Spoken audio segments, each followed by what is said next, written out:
Dear reader, at the corner of Winter and Broad there is an abandoned house. Go into that house. The front door is closed, but it's unlocked. Nobody lives inside.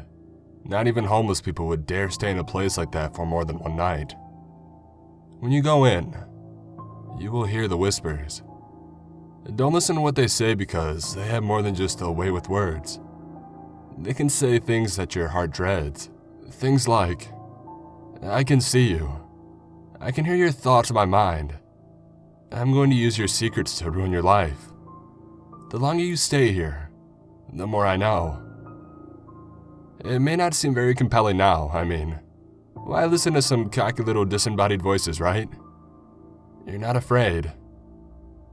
No, ignore the voices. There will be a lamp inside. It's always on, so you shouldn't worry about not being able to see. The room inside is left precisely as it was. The table is still set for a meal. There is still 6 sets of silverware, and 6 folded napkins situated at regular intervals about the table. The chair at the head of the table remains askew as though someone had stood up from it and left the room in a hurry.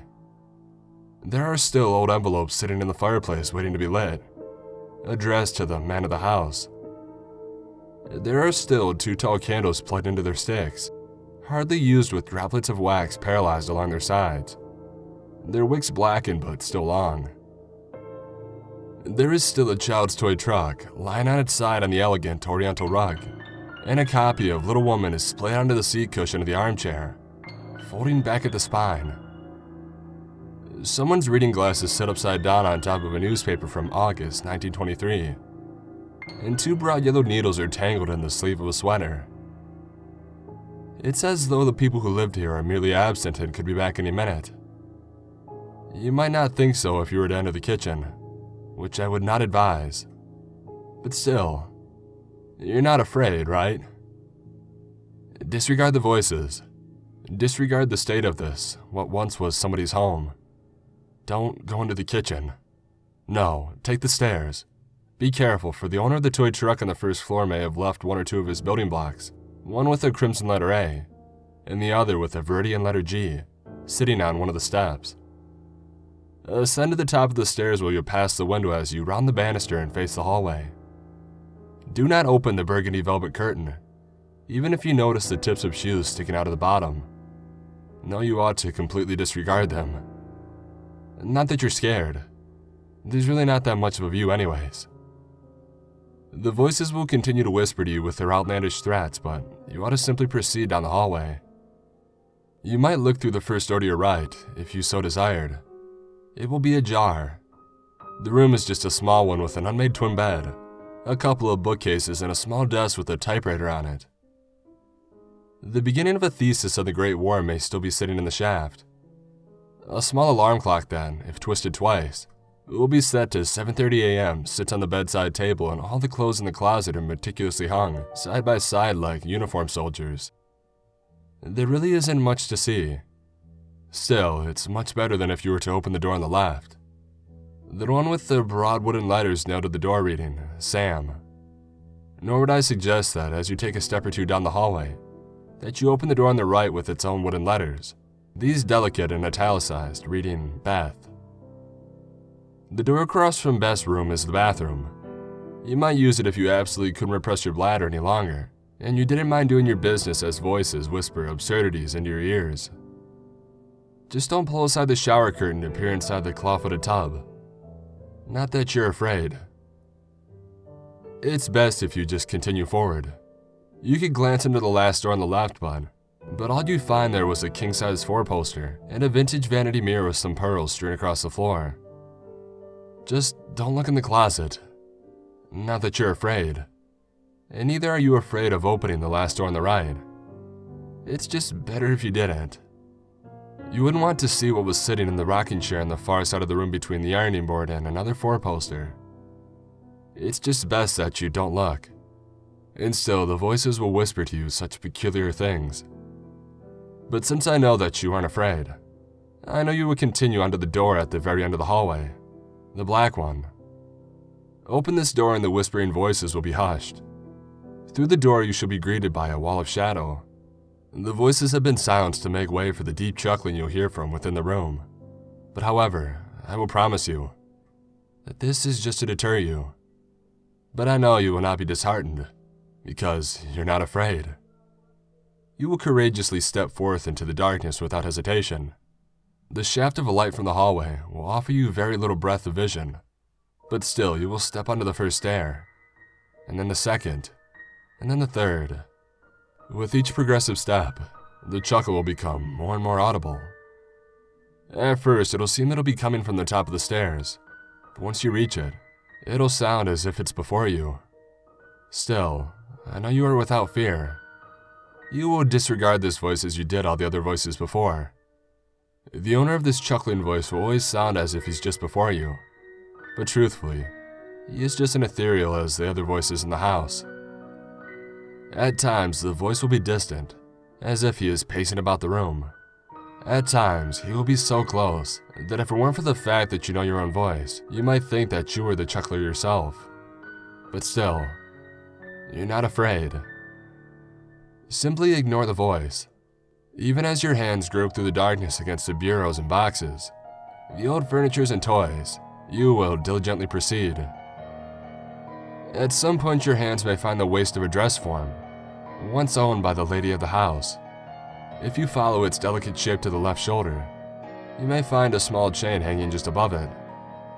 Do not pull this chain. It turns on the light. If you do so, the chuckling voice will not remain disembodied, and you really don't want to meet the owner. Now that you're afraid, you must carry on through the darkness as you search for the leaden box. You will know it by its earthy metal chill on your skin, and when you do, you may notice that the chuckler seems to have regressed to the far side of the room. You must open this box, for inside you shall find the key. As soon as you have it, you may leave the attic. The chuckler will rush up behind you, laughing hysterically, and you must escape the attic before you feel his hands upon you. Do not hesitate to slam the door behind you and use the latch below the doorknob to lock the chuckler inside. When you turn around, you will see that all of the doors that were closed are now open and the shoes beyond the curtain have disappeared. You have awoken the family, and they are rousing from their beds in each of the 6 rooms that you passed. You must be swift. Close each of the doors as fast as you can, including the first one you saw, locking them as you did the attic. They will pound and kick against the wood of the doors from inside, but they cannot break through. If you accomplish this in time, you have done well. I know you can do it because you're not afraid. Now, you have the key. The dearly departed have been locked in their rooms and you may proceed downstairs once more. The whispering voices will have returned, but they will be even more adamant than before. They will hiss at you furiously, abandoning their threats and choosing to insult you profanely instead. But you must still ignore them. You have come so far because you were not afraid, and neither are you afraid now. When you return downstairs, you ought to go into the kitchen. There is nothing to be found there now, and you have locked her upstairs in her room. On the far side, you will see a door, identical to the one through which you discovered the attic. Through it, you shall discover stairs going downward. The light switch shall be on your left and you may turn it on because there is no chuckler in the cellar. Enter and close the door behind you. You must follow the stairs down and cross to the far side of the room. There isn't much in the cellar, just some shovels, a rake, and other gardening tools mostly. The floor is even earthen, and there is a bulkhead leading out. This is your exit, but it is an old one. The door will not be easily opened. You will hear the banging continue from upstairs, but still, you're not afraid. At the far end of the basement opposite of the entrance, there is an apparently blank wall, but you will find a loose brick at eye level for someone who is about 5'9". Take it out and you should be able to pull more out afterwards. When you pulled enough of them away, you will find a hatch. The hatch may be opened with the key. However, by the time you have found the hatch, I imagine the family will have found their way out of their rooms. But still, you're not afraid. The sound of footsteps may sound through the house as the family comes in search of you. There are limited places you could be, so you'd better move fast. Open the hatch with the key and inside you will find the safe. The combination is the date of the newspaper that was in the living room upstairs, You must turn the dial even as it becomes apparent that the family has discovered where you are. They will bang on the door to the basement, and it will only hold for so long. But still, I know, you will not be afraid. Once you've opened the safe, you will find the briefcase. Don't bother to open the briefcase there, for the family will be on the brink of finding you. Even now, they may have broken through the door. Grab the briefcase and run to the bulkhead, shifting the lock bar to the side, using your strength because it'll likely be rusted in place. Push with all of your might to get the bulkhead doors open and run out into the night. The family will likely be on your heels, but if you run with all of your strength, they will not catch you. Run out through the surrounding buildings and lose them. Find some place to hide. Whatever you do, escape them and do not lose the briefcase. Even as Beth comes forth, the wound on her chest spilling blood out through her rosy dress, you will not be afraid. Aren't you glad you didn't open Beth's door?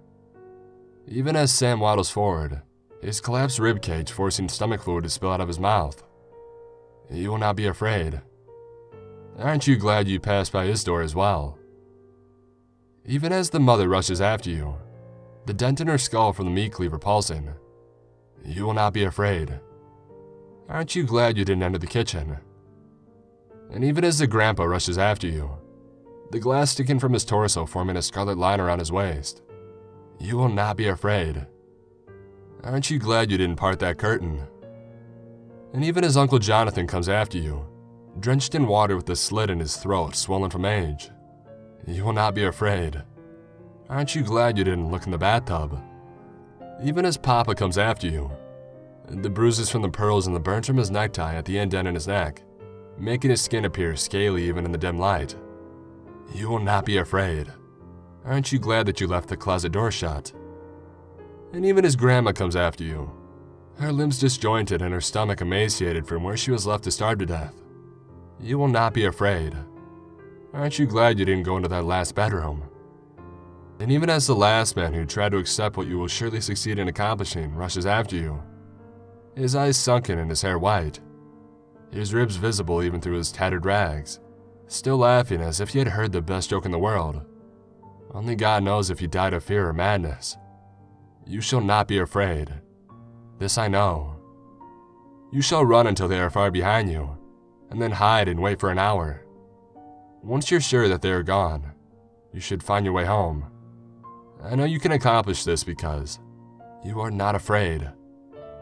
At home, you ought to open the briefcase. You will find that it also has a combination lock, but this is simply the address of the house. If you didn't think to look, you may need to return to the house the following night. I know you would do that because you're not afraid. And once you find the address and you can open up the briefcase, you will find what I have sent you to look for and the reason for all of your trouble. It's the deed of the house. The city cannot demolish the house without this document. And be careful with it because it is over 100 years old. Bring it to the city and have them demolish the house. Once and for all, my family will be able to rest. And maybe this will be an adequate repentance for what I did to them all those years ago. If you do get the city to demolish that house, my family's bodies will be interned in the rubble, finally at peace. And if not, you left the front door unlocked, didn't you? God forbid somebody else enter that house by chance. But that doesn't have anything to do with you. And anyways, they have nothing to fear, right?